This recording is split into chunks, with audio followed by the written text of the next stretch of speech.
I can't decide whether I should cut or bulk.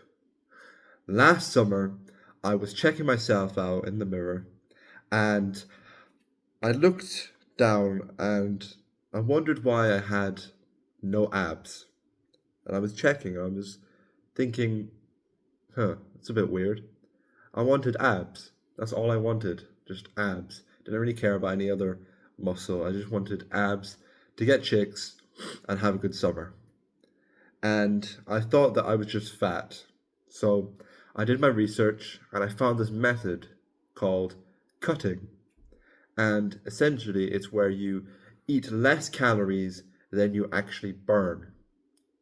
And I started doing this method and I still had no abs. So I kept cutting and I got to the point where I still had no abs, but not only did I have no abs, I was skinny.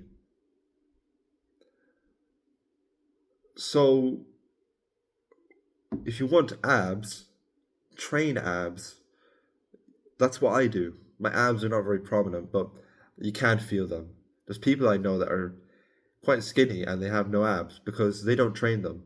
I didn't train them. I had a weak core, I had weak abs, but once I started training them, my abs became more prominent. So that's all you need to do.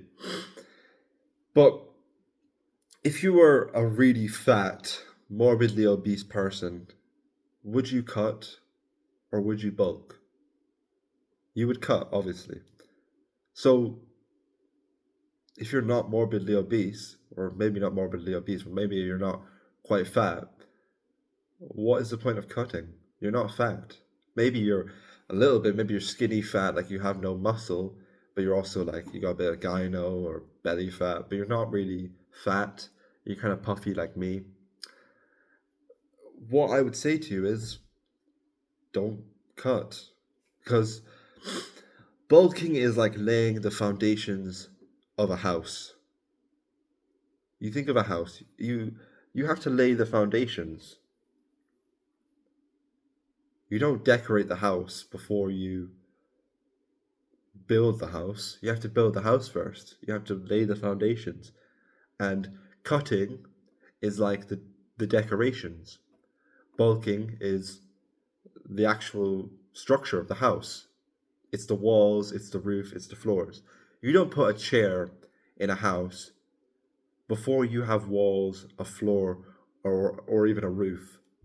You don't just put a chair and call it a house. No, you build the house and then you put the chairs and the lights and the decorations in the house. So why are you trying to sculpt your physique out of fucking little marbles? You need a big chunk of marble before you can sculpt.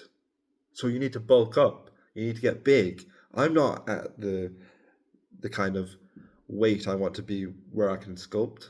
I want to be bigger. I want to be 5 kilos heavier, and that would be a big difference. So you have to realize that you have to bulk. Now, if you're struggling with your diet, your workouts, and how to build muscle, you want to take off your t-shirt and fucking be massive like me. You want girls literally dying to jump on you and you to mess around with them and pick them up and all this shit. If you want what I have, check out the first link in the description. Yesterday, we were at a party. I had 6 girls begging me to, like, because we were doing chicken fights. They were begging me to fucking hold them. Like, most guys would cream their pants if a girl asked them that. I had 6. So that's what happens when you are big and you're perceived as a dominant figure. That's what happens. I'm known as a strong guy. Now, I want to get bigger and then sculpt my physique and look like a fucking Chad, but you have to take the process. So the first step to doing that, to get to my position and to get to an even better position, is to get the course. It's currently a pre-sale, so it's cheaper. You're gonna get it eventually, so get it for $400 cheaper. It's literally 20 quid, $20 right now. So get it for $20 rather than begging your parents to pay $400 for a course on how to look better. Just spend 20 quid. You get that in allowance. You can fucking sell a few pens if you feel like it. But my best advice, if you're really unsure of if you should cut or bulk, if you're still unsure after my great speech, then do the shadow test. Go outside, look at your shadow. So make sure the sun is pointing down at you. Maybe it's a clear day. And look at your shadow. Does your shadow look fat? Can you see actual fat from your shadow? Do you look fat? Are you big? Are you round? That's the dishwasher. My bad. Do you see physical fat? If you see physical fat, cut. By all means, cut. But the problem is, if you are not really that fat, you're maybe a little bit fat, you're skinny fat. If you cut and then bulk, you're going to put that fat back on. That's what happened with me. I cut and then I bulked and I put the fat back on. Now, I didn't put as much because I was kind of smart with it, but I did put quite a bit of fat back on. My jawline's like, I have to try to get my jawline out. So it's the pain. It's just a struggle. You have to go through the struggle. You don't deserve to have that physique. You do once you put the work in, but you don't deserve instant gratification. You deserve delayed gratification. It's going to the gym. It's working out. It's putting on weight and going through weeks or months of, this dishwasher's pissing me off. Weeks or months of struggle. And it's not really struggling because I've actually pulled more girls bulking than I have cutting. So put that into perspective. I've gone on a bulk. I've been bulking for a while now. I pulled more girls bulking than I have cutting. That's because I'm bigger. It's not because I'm a little bit chubby, a little bit puffy. Girls don't really give a fuck. At least at our age. If you're a teenager like me, then no one really gives a fuck. So you're going to be perceived better because you're big. So you have to go through that struggle. Maybe you're a bit insecure. Stop jerking off. Stop doing feminine behaviors and you won't really care. Become more anabolic.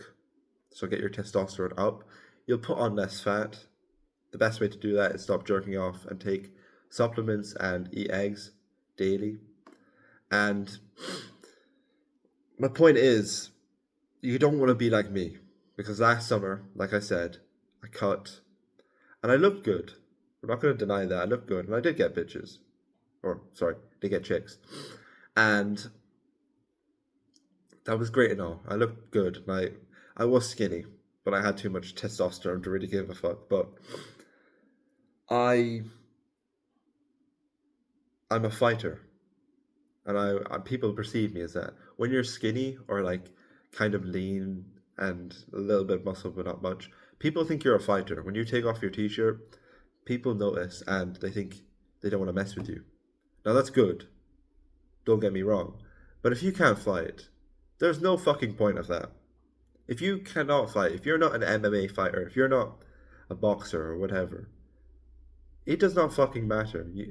People are going to still take the piss out of you, but if you look like a fighter, they're going to be more hesitant. But they still will challenge you. And when you get put in that position to fight, you're going to get fucking sparked. You're getting put to sleep. So just put on weight. You'll be fine. Because there's guys I know that look pretty lean. They've got abs, defined muscles. They don't have much muscles. They're quite skinny, quite bony. There's one friend of mine specifically, and he kind of looks like a fighter, like he could be a fighter, and he did. But he can't really fight. And if you punch him in the chest, he's going to have an asthma attack or some shit. He's too fragile because he's so bony and skinny that if you punch him with one punch in the chest, he's fucking going on the ground. So, would you rather be the buff guy that can take a fucking punch, or the skinny twat that looks like a fighter but will get sparked in any fight? You want to be the fucking big guy. You always do. So, if you're struggling to actually gain weight because I've convinced you that you need to bulk, check out this video right here where I explain to you how to gain weight as a teenager and just have a good day.